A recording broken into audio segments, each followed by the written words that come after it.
So as a small business, what type of coverage do I have to offer? Is that defined in this law?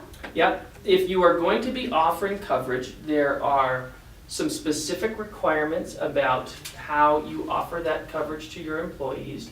Okay. The first test will be, is it affordable? And like many things with the law, the word affordable is uniquely defined. But what they will require is that you do not charge your employees more than 9.5% of the employee's income for single coverage with your plan.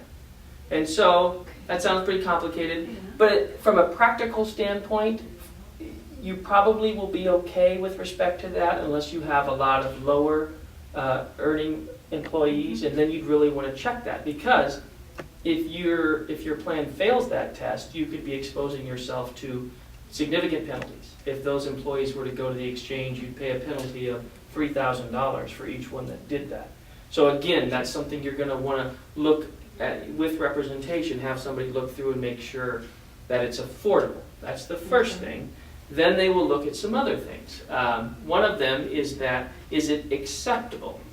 And the law defines that as meaning the plan has an actuarial value of at least 60%. And based on based on Margaret's looking at me while I'm describing that, that's not something the common person is going to understand. The simple way to describe that is the actuarial value defines how much on average does the plan pay for. Okay. So if your plan has a 60% actuarial value of an average person's healthcare cost, the plan would pay at least 60% of those.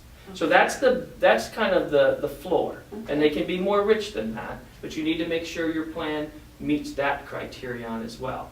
And finally, there is a whole host of prescribed benefits within the law.